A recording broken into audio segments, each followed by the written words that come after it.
నమస్కారం. ప్రతిధ్వని కార్యక్రమానికి స్వాగతం. ఆ బ్యాంకు ఈ బ్యాంకు అని లేదు, ప్రైవేటు ప్రభుత్వం అని కూడా లేదు.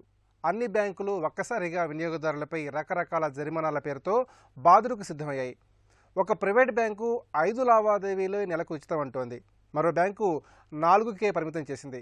ప్రభుత్వ రంగ అతిపెద్ద bank state bank of India అయితే 3 నగదు జమలే ఉచితం అంటోంది. నగర బ్యాంకుల పొదుపు ఖాతాలో కనీస నిల్వ 5,000 ఉండాలని నిబంధన పెడుతోంది. నగదు జమ ఉపసంహరణలపై అనేక రకాల పరిమితులను విధిస్తూ ఆ పరిమితులు దాటితే సేవా రుసుములు ఉంటాయన్న బ్యాంకుల నిర్ణయంపై ప్రజల్లో తీవ్ర వ్యతిరేకత వ్యక్తం అవుతోంది. ఈ నేపథ్యంలో బ్యాంకుల రుసుముల మోతపై ప్రతిధ్వని చర్చను చేపట్టింది. ఈ చర్చలో పాల్గొంటున్న ప్రముఖులు వివికే ప్రసాద్ గారు, వివేకం ఫైనాన్షియల్ సర్వీసెస్ మేనేజింగ్ డైరెక్టర్, ఆర్థిక అంశాల విశ్లేషకులు; ఎం సీతారామూర్తి గారు, స్టేట్ బ్యాంక్ ఆఫ్ మైసూర్ మాజీ మేనేజింగ్ డైరెక్టర్; ఎంవీఆర్ శాస్త్రి గారు, ఆర్థిక అంశాల విశ్లేషకులు; డి పాపారావు గారు, ప్రముఖ ఆర్థికవేత్త.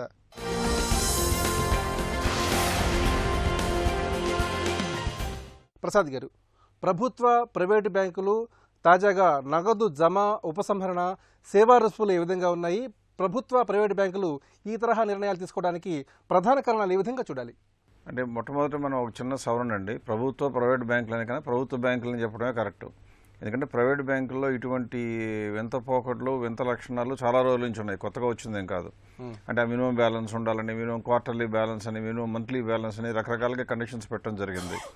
కాకపోతే మన భారతదేశంలో దురదృష్టవశాత్తు ఉన్నటువంటి ఒక అపనమ్మకం ఏంటంటే, అందరికీ కూడా ప్రభుత్వ రంగ బ్యాంకు అంటే ప్రభుత్వ రంగ సంస్థ అని, అంటే ప్రభుత్వం యొక్క ఎక్స్టెన్షన్ ఆఫ్ ఆర్మ్ అనుకుంటారు. అంత సర్వీస్ అన్ని ఫ్రీగా చేయాలి అనుకుంటారు. వాళ్ళకి జీతాలు కూడా ప్రభుత్వం చెల్లిస్తుందనే ఉద్దేశంలో అందరూ ఉంటాం. అది చాలా పొరపాటు అండి. బ్యాంక్ అనేది ఒక స్వతంత్ర ప్రతిపత్తి కలిగినటువంటి సంస్థ. తను చెల్లించేటువంటి జీతాలు తనకు వచ్చే ఆదాయంలోంచి సంపాదించుకుని అందులోంచి ఖర్చు పెట్టాలి. అంటే దానికి కాబట్టి ఏమవుతుంది, కంప్లీట్గా వ్యాపార పరిణితిని చూపించాల్సిందే తప్పితే ధర్మ సంస్కర్తలు చేయడానికి అవకాశం అనేది ఉండదు.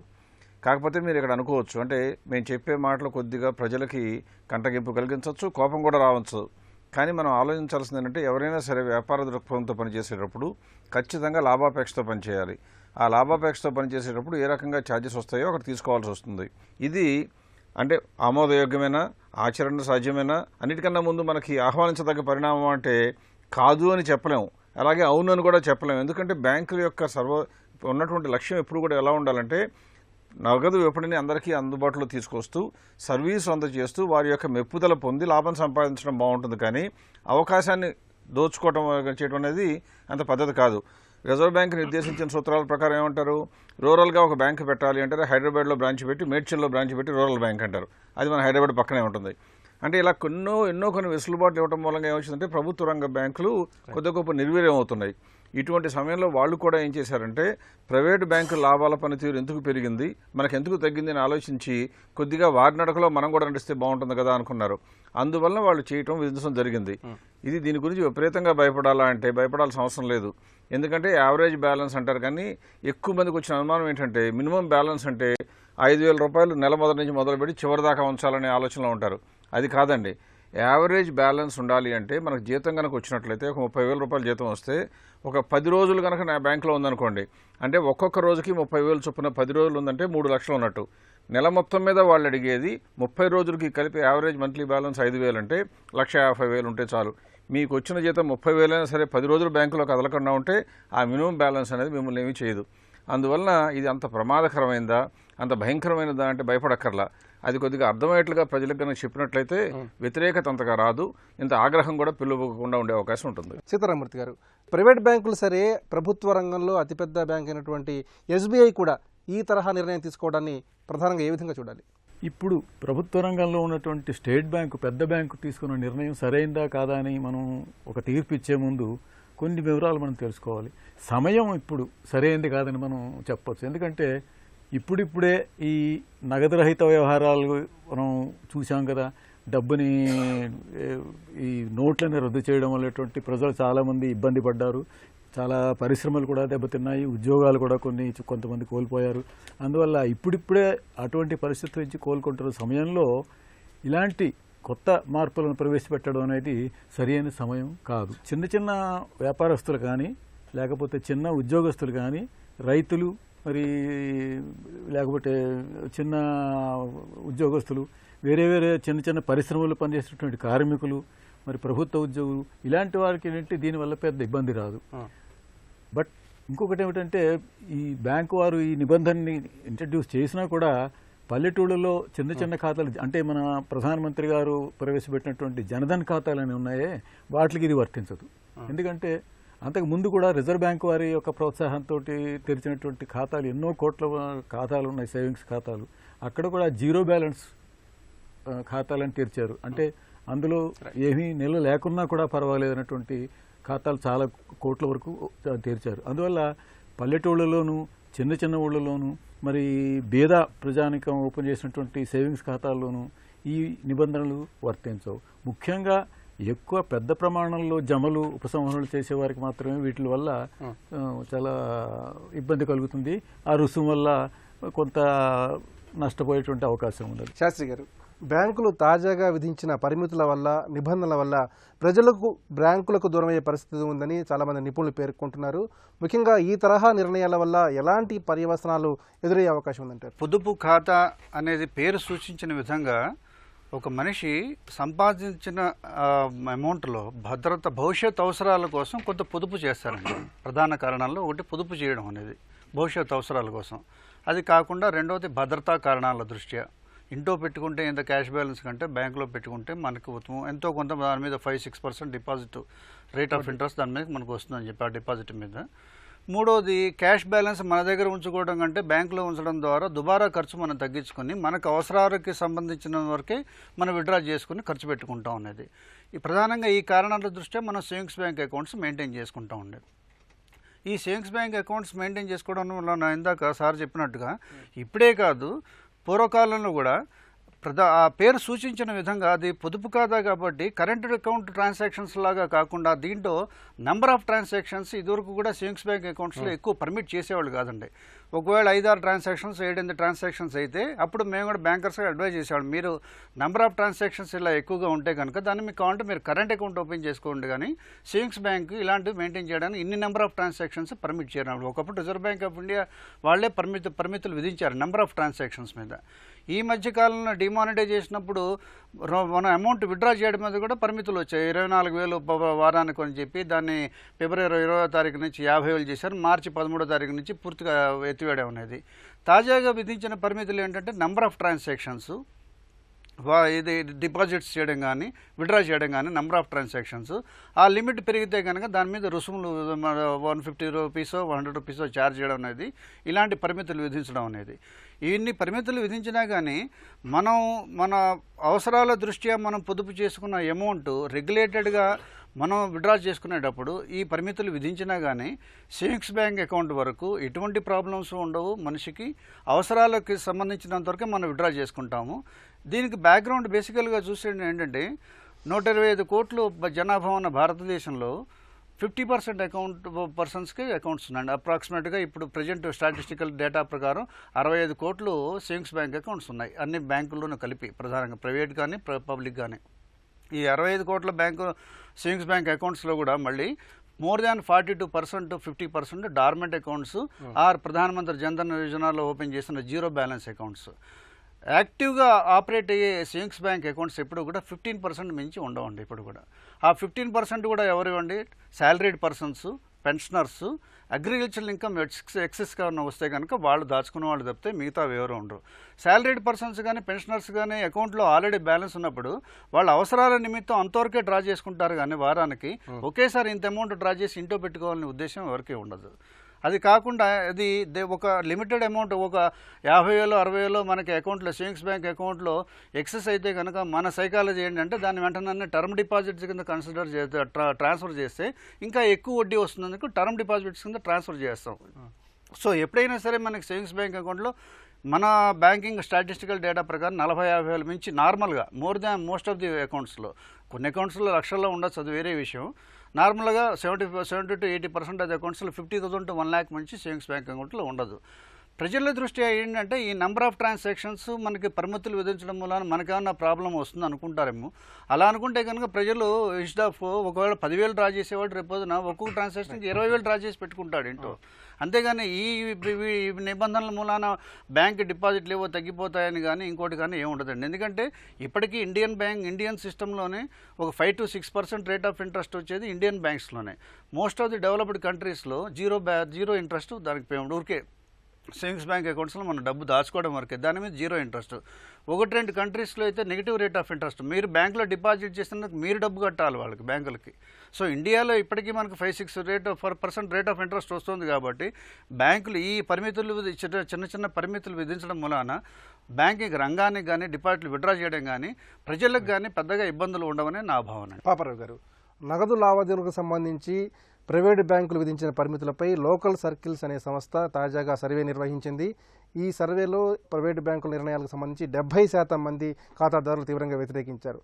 మరి ఈ తరహా నిర్ణయాలను ముఖ్యంగా ఏ విధంగా అర్థం చేసుకోవాలి? ప్రజల మనోభావాలని, నిరసనల్ని ఏ కోణంలో చూడాలంటారు? బ్యాంకుల్ని జాతీయం చేసిన పర్పస్ ఏంటనేది ఎప్పుడు మర్చిపోకూడదు. మనం ఈ బ్యాంకులు ప్రభుత్వ రంగ బ్యాంకులను ఎందుకు పిలుస్తున్నామంటే ప్రభుత్వం always answerable to public who voted it into government.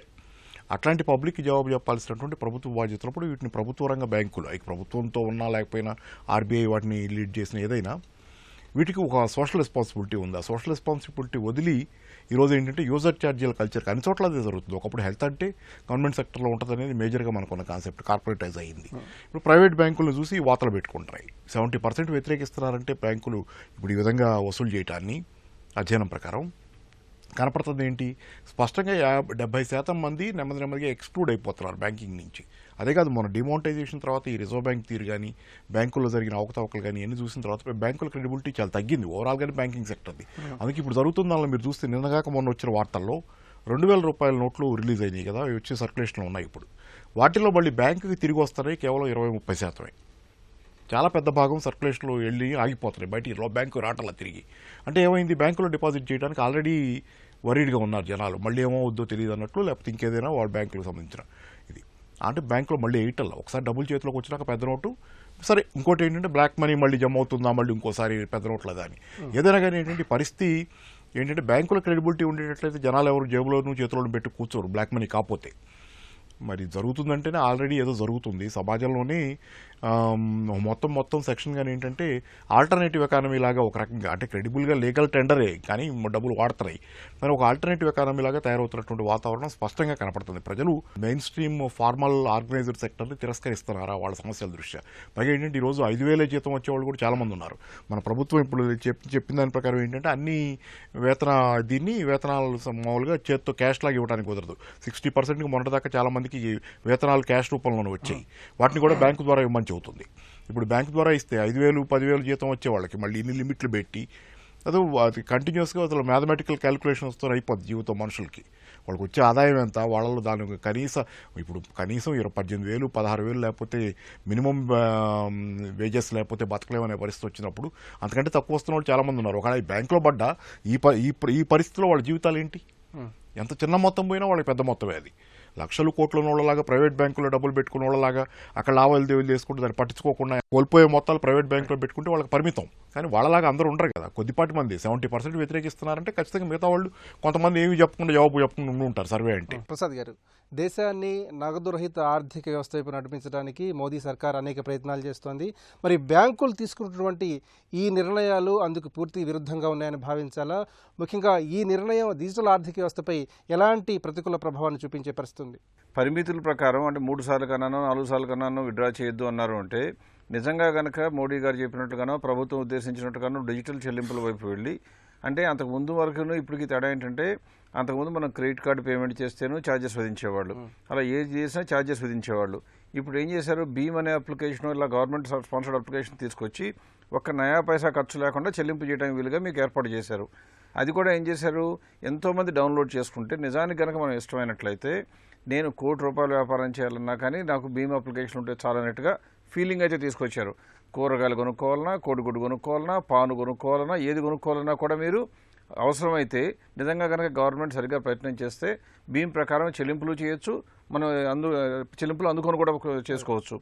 అంటే ఇది ఏం జరుగుతుంది, ఇలా పరిమితులు విధించడం వల్ల మనం క్యాష్ యొక్క వినియోగం తగ్గితే బ్యాంకులో డబ్బులు కొద్దిగా ఎక్కువ రోజులు ఉంటాయి. 5,000 రూపాయలు మినిమం బ్యాలెన్స్ అంటే మీకు వచ్చిన జీతం 10,000 రూపాయలు కనుక ఉంటే 10,000 రూపాయలు 15 రోజులు ఉంటే నెల మొత్తం 5,000 రూపాయలు మెయింటైన్ చేసినట్టే అవుతుంది. కాబట్టి మీరు కనుక వాడేటువంటి క్యాష్ ట్రాన్సాక్షన్స్ని కొద్దిగా తగ్గించి వీలైనంత వరకు డిజిటల్ పేమెంట్లో కనుక వెళ్ళినట్లయితే, అంటే భీమ్ అప్లికేషను అన్నింటికన్నా చౌకలో ఉంది భీమ్ అప్లికేషన్, కాబట్టి అటువంటి అప్లికేషన్లో కనుక వెళ్ళినట్లయితే క్యాష్ కొద్దిగా ఎక్కువ రోజులు బ్యాంకులో ఉండే అవకాశం ఉంటుంది. పైగా ఇందులోంచి జనధన్ ఖాతాలను ఎట్లాగో ఎగ్జామ్ట్ చేశారనేమో సార్ ఎట్లాగో చెప్పారు. సో ఇంకా విషయంలో ఇబ్బంది పడేది ఎవరండి? 10,000 కన్నా తక్కువ వచ్చి జనధన్ ఖాతాలా కాకుండా ఉండేవాళ్ళు ఎంతమంది అంటే చాలా తక్కువ మంది. మీరు ఇప్పుడే ఒక సర్వే ఉటంకిస్తున్నారు, 70% వ్యతిరేకించారు అన్నారు. ఇప్పుడే నేను చెప్పగలను, ఒకవేళ భారతదేశం అంతా సర్వే చేసి ఇన్కమ్ ట్యాక్స్ ఉండాలా వద్దా తీసేయమంటారా అంటే 100% తీసేయమనే చెప్తారు. అంటే అదే కరెక్టా? కాబట్టి శాతం సర్వేలు అనేది చేసేటువంటి ప్రశ్నించే తీరును బట్టి ఉంటుంది. ప్రభుత్వానికి ఒక లక్ష్యాలు ఉంటాయి, ప్రభుత్వానికి ఒక బాధ్యత ఉంటుంది. పాపారావు గారు చెప్పినట్లుగానే ప్రభుత్వం ప్రజల పక్షానికి కొద్ది గొప్ప బాధ్యత చేపట్టాలి. కానీ బాధ్యత చేపట్టాలి అంటే దానికోసం అన్నీ ఉచితంగా సప్లై చేయమని కాదు, సహేతుకంగా ఉండాలి అని. బ్యాంకులు ఇంత ఆర్గనైజేషన్స్ పెట్టి నడిపేటప్పుడు వాళ్ళకు కూడా కొద్ది గొప్ప లాభాపేక్ష లేకపోయినా ఖర్చులకైనా వసూలు చేయాలి. కాబట్టి ఇది ఖచ్చితంగా సమర్థనీయం. సీతారామూర్తి గారు, బ్యాంకులు తాజాగా ప్రకటించినటువంటి నిబంధనలు, విధిస్తున్న రుసుములు ముఖ్యంగా బ్యాంకింగ్ వ్యవస్థపై, దేశ ఆర్థిక వ్యవస్థపై ఎలాంటి ప్రభావాన్ని చూపించే పరిస్థితి ఉంది? చాలామంది చిన్న ఖాతాదారులకి ఇది ఇబ్బంది అవుతుందనేటువంటి విషయం మనం ఇప్పుడే చర్చించాము. అది నిజమే. చిన్న ఖాతాదారులకి ఎవరైతే వారు కనీస నిల్వలు ఉంచారో వారికి కొంత రుసుము చెల్లించాల్సినటువంటి భారం పడుతుంది మీద. అయితే మనం దేశ ఆర్థిక వ్యవస్థను మనం గమనించినప్పుడు బ్యాంకులు మంచి శక్తివంతంగా ఉన్నట్లయితేనే మన దేశ ఆర్థిక వ్యవస్థ నిలుస్తుంది. ఏ దేశంలో అయినా సరే, మన దేశంలోనే కాదు. బ్యాంకులు ఎప్పుడైతే సమర్థవంతంగా ఆర్థిక వ్యవస్థను సరిగా నిర్వహించలేకపోతాయో, ఎప్పుడైతే బలహీనమవుతాయో ఆర్థిక వ్యవస్థ కూడా పూర్తిగా దెబ్బతింటుంది. దేశం యొక్క ఆర్థిక వ్యవస్థ పూర్తిగా అస్తవ్యవస్థమయ్యేటువంటి అవకాశం ఉన్నది. అందువల్ల ఈ బ్యాంకులు పనిచేసే తీరును మనం చూసినప్పుడు మనకు తెలుస్తుంది వారి ఖర్చు చాలా పెరుగుతుంది. ఎన్పిఎస్ అంటే ఇప్పుడు అందరికీ తెలుసు. ఎన్పిఏ సమస్య వల్ల బ్యాంకులన్నిటికీ కూడా వచ్చినటువంటి నష్టం ఎన్నో వేల కోట్ల రూపాయలు. ఈ ఎన్నో వేల కోట్ల రూపాయల నష్టం వచ్చింది. బ్యాన్ వచ్చిన తర్వాత దాదాపు 2 నెలలు 10 వారాల వరకు కూడా బ్యాంకింగ్ వ్యవహారాలు ఏవి చేయడానికి బ్యాంకులకు అవకాశం లేదు. ఇప్పుడు కేవలం నగదు తీసుకోవడం, నగదు ఇవ్వడంతోనే వారి కార్యక్రమం జరిగింది. అంటే సంవత్సరంలో దాదాపు 2-2.5 నెలలు వారు నార్మల్గా చేసేటువంటి బ్యాంకింగ్ వ్యవహారాలు అన్నీ బంద్ చేసి ఈ కేవలం నగదు వ్యవహారాలు మాత్రం చూసుకోవడం జరిగింది. ఆ నష్టాన్ని భర్తీ చేసుకోవడం ఎలా? అది కూడా ఒక పెద్ద సమస్య బ్యాంకులకి. అందువల్ల బ్యాంకులు మనకి సుస్థిరంగా ఉండాలి, మరి వ్యక్తి ఎంతో శక్తివంతంగా ఉండాలి అనేటువంటి మనం అనుకున్నట్లయితే, మన ఆర్థిక వ్యవస్థ బాగా ఉండాలని మనం అనుకున్నట్లయితే ఈ చిన్న చిన్న కష్టాలని మనం తప్పకుండా అంగీకరించాలి. ప్రసాద్ గారు చెప్పినట్టు మనకి ముందు దీనివల్ల లాభమే కానీ నష్టం ఉండదు. అయితే ఇంకొక దృష్ట్యా కూడా ఆలోచించాలి. ఈ రుసుము మనం చెల్లించలేదు, బ్యాంకులు రుసుము చెల్లిస్తే మీరు చెప్పినట్లు 70% వరకు దానికి ప్రతిఘటన ఉన్నది. కాబట్టి ఈ రుసుమును మనం చెల్లించడానికి వీల్లేదనేటువంటి నిర్ణయం ప్రజలు తీసుకున్నా, బ్యాంకులతోటి మేము లావాదేవీలు చేయమని ప్రజలు కొంతమంది అప్పుడే నిర్ణయం తీసుకుంటున్నారు. కొంత ప్రచారం జరుగుతోంది. అది సాధ్యమైనటువంటి విషయం కాదు. అయితే బ్యాంకులకి ఈ నష్టాన్ని భర్తీ చేయడానికని ప్రభుత్వం తరఫు నుంచి పెద్ద బడ్జెట్ అలొకేషన్ చేసి వేల కొలది కోట్ల రూపాయలు ఇచ్చినట్లయితే అది మాత్రం ఎవరిది? అది మనం పే చేసేటువంటి పన్నులు ఇచ్చేటువంటి, మనం ఇన్కమ్ ట్యాక్స్ ఇచ్చినా, లేకపోతే ఇంకొక సర్వీస్ ట్యాక్స్ ఇచ్చినా, లేకపోతే ఇంకొక రేపు పొద్దున్న వచ్చినటువంటి జిఎస్టీ ఇచ్చినా, ఎవరైనా అందరూ డైరెక్ట్గా కానీ ఇండైరెక్ట్గా కానీ అందరూ పన్నులు కట్టాల్సిందే. ఈ పన్నుల ద్వారా మనం ప్రభుత్వానికి ఇచ్చేటువంటి ఆ ధనాన్ని మళ్ళీ బ్యాంకులకి ప్రభుత్వం ఇవ్వాల్సి వస్తుంది. అందువల్ల మనం బ్యాంకులకి కొంత రుసుము చెల్లించి బ్యాంకుల్ని బలవంతులుగా చేస్తామా, లేదా మనం పన్నులు కట్టి ఆ పన్నుల్ని ప్రభుత్వం వారు బ్యాంకులకు ఇచ్చేట్టుగా చేస్తామనేది మనం నిర్ణయించుకోవాలి. శాస్త్రి గారు, కనీస నిల్వ పరిమితికి సంబంధించి ఎస్బీఐ తీసుకున్న నిర్ణయాన్ని, అలాగే ప్రైవేట్ బ్యాంకులు తీసుకున్నటువంటి నిర్ణయాన్ని పునఃసమీక్ష చేయాలని కేంద్ర ప్రభుత్వం స్పష్టంగా సూచించింది. మరి ఈ పరిస్థితుల్లో కేంద్ర ప్రభుత్వ నిర్ణయాన్ని ఏ విధంగా చూడాలి? ముఖ్యంగా ప్రజల నుంచి విపరీతమైన వ్యతిరేకత వ్యక్తమవుతున్న నేపథ్యంలో అటు ఆర్బీఐ కానివ్వండి, ఇటు కేంద్ర ప్రభుత్వం కానివ్వండి, ఎలాంటి చొరవను చూపించాలి? నగదుని మనం విడ్రా చేసేటప్పుడు దాని మీద లిమిట్స్ విధించడం అనేది కొంతవరకు సబబేనండి. ఎందుకంటే అప్పుడు దుబారా ఖర్చు తగ్గించుకుని మనకి రెగ్యులేటెడ్ ఎక్స్పెండిచర్ మోడ్లోనే వెళ్తాం కాబట్టి అంతవరకు అది పరిమితులు విధించడం అనేది ప్రాబ్లం ఏం కాదు. దానికి మనం ప్లాన్డ్గా మన పర్సన్స్ కూడా సేవింగ్స్ బ్యాంక్ ఉన్నవాళ్ళు ప్లాన్డ్గా వర్కౌట్ చేసుకుంటారు, దాని ప్రకారం విడ్రా చేసుకుంటారు.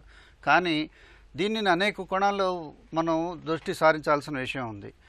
Government public sector banks especially state bank of India ఈ రిజర్వేషన్ తీసుకొచ్చినప్పుడు ఛార్జీలు పెంచుదాం, మన సేవా రుసుములు చేయాలి అని చెప్పేసి తీసుకొచ్చినప్పుడు versus private banks HDFC bank, axis bank కానీ ఎస్ఐఎస్ బ్యాంక్ కానీ తీసుకొచ్చినప్పుడు స్టేట్ బ్యాంక్ ఆఫ్ ఇండియాకి ఎందుకు గవర్నమెంట్ మళ్ళీ ఈ పరిమితులను ఒకసారి చెప్పాల్సిన అవసరం వచ్చిందంటే, ఫైనాన్షియల్ ఇంక్లూజన్ ఆస్పెక్ట్లో జన్ధన్ యోజన అకౌంట్స్ ఓపెన్ చేసి ప్రధానమంత్రి గారే డైరెక్షన్ ఇచ్చినప్పుడు గ్రామీణ ప్రాంత భారత ఆ ప్రజానికాన్ని అందరినీ కూడా బ్యాంకింగ్ వ్యవస్థలోకి మనం సమీకృతంగా తీసుకురావాలని జీరో బ్యాలెన్స్ కాన్సెప్ట్ చేసినప్పుడు, జీరో బ్యాలెన్స్ మెయింటైన్ చేస్తే లేకపోతే మినిమం యావరేజ్ బ్యాలెన్స్ మెయింటైన్ చేస్తే మేము సేవా రుసుము వేస్తాం అనేది తప్పుడు చర్య స్టేట్ బ్యాంక్ పరంగా. ప్రైవేట్ బ్యాంకులు చేశాయంటే వాళ్ళకున్న పరిమితుల దృష్ట్యా, ఇందాక ప్రసాద్ గారు చెప్పిన దృష్ట్యా, వాళ్ళ లాభాపేక్ష, వాళ్ళు చాలా ప్రాబ్లమ్స్ ఉంటాయి, వర్కౌట్ చేసుకుని దాన్ని చేసుకుంటారు. Limitations on the withdrawals permit అది ఓకే, అది అంతవరకు ప్రాబ్లం లేదు. కానీ మినిమం యావరేజ్ బ్యాలెన్స్ మెయింటైన్ చేయకపోతే కనుక దాని మీద మేము ఛార్జ్ 50 రూపీస్ ఛార్జ్ చేస్తాము, లేకపోతే మెట్రోపాలిటన్ సిటీస్లో అయితే కనుక 5000 మినిమం బ్యాలెన్స్, లేకపోతే దీని మీద ఇంత ఛార్జ్ చేస్తాం అనేది. అలాంటప్పుడు దాన్ని సెపరేటెడ్గా పెట్టాలి. మెట్రోపాలిటన్ సిటీస్, ఆ tier whatever it is, ఈ సిటీస్ రూరల్ బ్రాంచెస్కి ఇది వర్తించదు. ఎందుకంటే ప్రధానమంత్రి గారే చెప్పారు జీరో బ్యాలెన్స్ అకౌంట్ నువ్వు ఓపెన్ చేసుకోవచ్చు అని చెప్పినప్పుడు, మినిమం బ్యాలెన్స్ మెయింటైన్ చేయకపోతేనే కానీ దాని మీద ఛార్జ్ చేయడం స్టేట్ బ్యాంక్ చెప్పడం చాలా తప్పుడు చర్య. అలాగే ఇంకొక పరిమితి ఏంటంటే, నువ్వు 100 రూపాయలు 150 రూపాయలు నగదు డిపాజిట్ చేసినా కానీ విత్డ్రా చేసినా కానీ 4 ట్రాన్సాక్షన్స్ మీద చేస్తానన్నప్పుడు 100 రూపాయలు 150 రూపాయలు ఛార్జీ విధిస్తారా అనేది కొంతవరకు సబ్బుమని వచ్చాయి. దాని మీద మళ్ళీ సర్వీస్ ట్యాక్స్ విధించి ఆ ఛార్జీల మీద ఇప్పుడు అపోహ ఏంటంటే, అమౌంట్ మీద టోటల్ అమౌంట్ డిపాజిట్ చేసిన మీద విత్డ్రా చేసిన దాని మీద ఛార్జ్ చేస్తారా, లేకపోతే మీరు ఛార్జ్ చేసిన అమౌంట్ 100 రూపాయలు 150 రూపాయల మీద సర్వీస్ ట్యాక్స్ వేస్తారా? ఇది వేసినప్పుడు సర్వీస్ ట్యాక్స్ వేసినప్పుడు ఇది గవర్నమెంట్కి అప్రూవల్లో ఉందా, మీరు సొంతంగా తీసుకున్న నిర్ణయం ఇది? ఈ సర్వీస్ ట్యాక్స్లు వేయడం ఉన్న సర్వీస్ ట్యాక్స్తోనే ఆగదండి. అది రేపు పొద్దున ఇవాళ 15% ఉన్న సర్వీస్ ట్యాక్స్ రేపు జిఎస్టీ వచ్చిన తర్వాత 18% కావచ్చు, 22% కావచ్చు. అది చాలా ఒక సామాన్య మానవుడికి చాలా భారం అవుతుందండి. అది పాపారావు గారు, నగదు జమ ఉపసంహరణకు సంబంధించి బ్యాంకులు తీసుకున్న నిర్ణయాలు ఏ విధంగా మళ్ళీ పునరాలోచన చేయాలి, ముఖ్యంగా కేంద్ర ప్రభుత్వ అభ్యర్థనల్ని, ప్రజల ఆకాంక్షల్ని, మనోభావాల్ని బ్యాంకులు సమగ్రంగా ఏ విధంగా పరిగణలోకి తీసుకోవాలి? బ్యాంకులు వేసిన ఈ లావాదేవీల మీద పన్ను వల్ల వాటికి ఆదాయం వస్తుంది, వాటికి లాభాలు వస్తాయని చెప్తున్నాం. లేకపోతే అవి కూడా మనుగడ సాగించడం వ్యాపార సంస్థలే కదా ఎట్లయినా అని. నిజమే కాదని ఎవరన్నా, ఇన్నాళ్ళు లాభాలు రాలేదు. ఎన్ని లేని కాలంలో జాతీయం చేసిన తర్వాత దాని లక్ష్యాల కోసం బ్యాంకులు పనిచేసిన కాలంలో కూడా బ్యాంకులకు ఆదాయం ఉంది, బ్యాంకులకు లాభాలు వచ్చినాయి. ప్రతి సంవత్సరం నేను చూపిస్తూనే ఉన్నాయి ఆ లాభాలని. షేర్ మార్కెట్లో ఎన్లిస్ట్ అయినప్పుడు దానిలో లాభాలు డిక్లేర్ చేయడం, డివిడెండ్లు లేకపోతే ఇంకోటి కనపడతానే ఉన్నాయి. మరి ఇప్పుడు కొత్తగా ఈ లాభాల గొడవ దగ్గరికి వచ్చి ఇది ఎందుకు జరుగుతుంది అనేది చూస్తే ప్రధానంగా దీని వెనక ఉన్నది ఏంటంటే, ఎన్పిఎస్ వల్ల చాలా బ్యాంకులు నష్టపోయినాయి. ఎవరికి ఇచ్చి నష్టపోయినాయి? కోట్లకు పడగలెత్తినోళ్ళు, వేలాది కోట్లు ఉన్న డబ్బులు ఉన్న వాళ్ళకి డబ్బులు ఇచ్చి అప్పులు ఇచ్చి, క్రోనీ క్యాపిటలిజం, రాజకీయ జోక్యంతో అప్పులు ఇచ్చి పైగా నష్టపోయినాయి. ఇప్పుడు ఆ అప్పుని దాన్ని భర్తీ చేసుకోవడానికి దేశంలో ఉన్న 80% మందో 90% మందో దాని మీద పడతాం, వసూలు చేస్తామంటే అదేమాత్రం సమంజసం కాదు. కాబట్టి ఏంటంటే ఈరోజు ప్రభుత్వం అప్పీల్ చేసినా, ప్రజల యాంగిల్ నుంచి ప్రొటెస్ట్ వచ్చినా, దీని అంతటికీ అల్టిమేట్గా ఏంటంటే బ్యాంకులు ఈ పద్ధతిని కనుక సర్దిద్దుకోపోయేటట్లయితే ఖచ్చితంగా ప్రజల ఆగ్రహానికి అవి గురవుతాయి. ఎవరు ఉంచుకోరు, నగర పెట్టరు. ఎంత ఇబ్బంది అయినా వేరే దాచుకునే మార్గాలు ఆలోచించుకుంటారు తప్పితే బ్యాంకుల్లో ఉంచరు. పైగా బ్యాంకులు ఈ రోజున్న స్థితిని, ఎందుకంటే బ్యాంకులకు అప్పు తీసుకున్న తర్వాత డబ్బులు పర్ఫెక్ట్గా కడుతున్న వాళ్ళు ఎవరు? చిదంబరం గారు చెప్పనివ్వండి, జైట్లీ గారు కూడా ఒప్పుకున్నారు ఆ మాటని. మామూలు జనాలే సరిగ్గా కడుతున్నాడు. సామాన్య రైతు, సామాన్య మధ్యతరగతి అతను, వేతనం తీసుకునే అతను, ఇంకో సామాన్య మానవుడే బాగా డబ్బులు అప్పులు తీసుకుంటే బ్యాంకులకు కడుతున్నాడు. అట్లాంటి వాళ్ళని మీరు బ్యాంకులకు దూరం చేసుకుని, ఎవరైతే కోట్లకు పడగలెత్తి ఈరోజు బ్యాంకుల దగ్గర డబ్బులు ఎగ్గొడుతున్నారో వాళ్ళకి మీరేదో దగ్గరైపోయి వాళ్ళకి మళ్ళీ ఇంకా ఈ డబ్బులు ఇచ్చో, లేకపోతే వాళ్ళ ద్వారా బ్యాంక్ ఏదో ఒరుగుద్ది అనుకుంటే పూర్తిగా పొరపాటు. ఇది మాత్రం బ్యాంకింగ్ రంగంలో ఉన్నటువంటి తీవ్రమైనటువంటి లోపం. దేశంలో నగదు రహిత లావాదేవీలను ప్రోత్సహించడం ద్వారా నల్లధనాన్ని అరికట్టాలన్నది మోదీ సర్కార్ లక్ష్యం. తాజాగా బ్యాంకులు విధించిన పరిమితులు, జరిమానాలు అందుకు పూర్తి విరుద్ధమైన ఫలితాలు ఇచ్చేలా కనిపిస్తున్నాయి. అంతేకాదు దేశ ఆర్థిక వ్యవస్థపైన ప్రతికూల ప్రభావాన్ని చూపవచ్చని నిపుణులు పేర్కొంటున్నారు. ఇది నేటి ప్రతిధ్వని. నమస్కారం.